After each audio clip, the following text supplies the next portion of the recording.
Hello po sa inyong lahat mga ka-crypto. Ako po si Pinoy Crypto Trader at sa video na ito ay atin pong pag-uusapan ang tungkol dito kay Pepe. Kung saan ang sabi po rito ay Pepe investor flips $3,000 to $32 million plus amid recent price rally. Here's how. Kaya yan, sabi rito ay meron na pong investor dito kay Pepe. Kung saan ay nag-invest lamang daw po siya ng worth $3,000. At dahil po sa kamakailang pag-angat sa presyo nitong si Pepe ay yung kanyang investment po na $3,000 na ito ay naging $32 million plus na po ito. Kaya yan, ang laki po ng kanyang naging kinita dito kay Pepe. At ating pong aalamin kung paano niya nagawa ito. Kaya yan. Bago po tayo magpatuloy ay nais ko lamang po munang bigyang linaw ang aking disclaimer kung saan ang nilalaman po ng video na ito ay hindi po ito isang financial advice. For education and information purposes lamang po ang layunin nito. Maliban po dito ay nais ko na rin pong magbigay babala na wala pong kahit anumang group chat ang Pinoy Crypto Trader.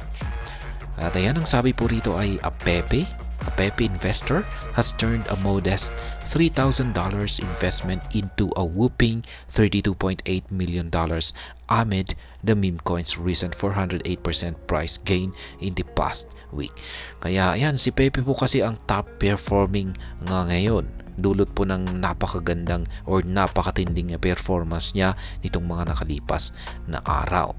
At dahil po rito ay meron pong isang investor dito kay Pepe kung saan ay sa kanyang investment po na nasa $3,000 ay naging $32.8 million na po ito ngayon. Kaya ang laki po ng kanyang kinita. Kaya yan po kasi itong si Pepe, yan po isa po siya sa mga top gainers. Ayan, sa katunayan ay siya po yung nangunguna ngayon na top gainer. Kung saan ay kasunod naman po dito ay si Dogweave, at pangatlo ay si Fluky, panglima ay si Bonk, at saka panglima itong si Shiba Inu. Ayan. Ayan po, nakita ni Lock On Chain. Ayan, siya po yung nakapansin dito sa investor na ito kay Pepe na sa kanyang investment lamang na $3,000 ay kumita po siya ng $35.5 dollars. Ayan, dito kay Pepe. Ayan. Ayan, Look On Chain revealed that this investor procured 4.9 trillion Pepe tokens at its early trading stages. Kaya yan, nung nag-uumpisa pa itong si Pepe token ay dito po siya nag-invest ng kanyang $3,000. At nakabili po siya ng 4.9 trillion na amount po ng Pepe token. Etherscan data corroborates this disclosure, confirming that the investor spent a total of $3,000 to procure 3.407 trillion tokens, 457.3 billion tokens, and 1.048 trillion tokens on April 15, 2023, amounting to 4.914 trillion Pepe tokens. Kaya yan. Ilan pong transactions po pala ito yung kanyang pagbili rito kay dito sa Pepe tokens. Ayan, una po ay 3.4 trillion tokens, pangalawa ay 457.3 billion tokens, at pangatlo ay 1.048 trillion tokens. Ayan, na mga transactions yung kanyang binili noong April 15, 2023. Kaya sa kabuuan ay umaabot po sa 4.914 trillion tokens, Pepe tokens yung kanyang nabili. Ayan, itong nakalipas na taon. He has now sold 760 billion Pepe since May 2023 for $2 million. Following the sales, the investor currently holds 4.15 trillion Pepe worth $30.8 million. Cumulatively, he turned $3,000 to $32.8 million while holding Pepe for 10 months. Kaya yan, nabenta na po niya yung 760 billion na Pepe na kanyang Pepe token noong May 2023 sa halagang $2 million. Kaya yan, ito po yung unang take profit po niya.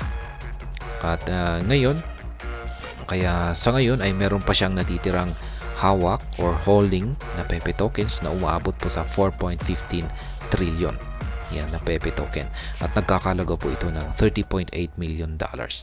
Kaya sa kabuuan ay meron po siyang kung ibebenta po niya yung kanyang 4.15 trillion na Pepe tokens ngayon ay meron po siyang $32.8 million na kita. Kaya ayan, ganyan po yung kanyang ganyan po yung pangyayari kung paano po niya nagawang kumita ng or kung paano po niya nagawing yung kanyang $3,000 ay kung paano po ito naging $32.8 million. Kaya ayan, isa po siyang early investor, isa po kasi siyang early investor dito kay Pepe. Kaya ayan. Pero para sa mga nag-uumpisa pa lamang po, mga bago pa lamang po na papasok sa pag-i-invest dito kay Pepe ay ayan, masasabi kong ayan, hindi po natin magagaya yung kanyang naging paraan dito. Ayan, ang maganda lamang po rito ay para magaya po natin yung investor na ito ay maghanap po tayo ng bago, yung mga bagong meme coin na rin na may potential na lumago katulad po ni Pepe. Yan. Pero kung gusto po nating mag-invest talaga rito kay Pepe ay hintayin po muna natin na ito ay bumagsak. Ayan. Siyempre ay wag po tayong mag-FOMO kasi tumataas na po ito. Pwede naman kung baka swertihin po tayo ay siyempre baka mataas-taas pa ang pwedeng akyatin ni Pepe ay ayan, pwede naman po tayong mag-FOMO. Pero siyempre may risk po dyan. Kasi dyan po talaga maraming mga investor po talaga naipit dyan sa pag-FOMO. Kung sa bagay ay nag-uumpisa pa lamang po yung mga yung mga rally ng mga cryptocurrencies. Kaya malamang ay syempre may mga mag-FOMO na pwedeng kumita. Pero dapat ay isa ka pong magaling na trader at marami ka pong mga experience.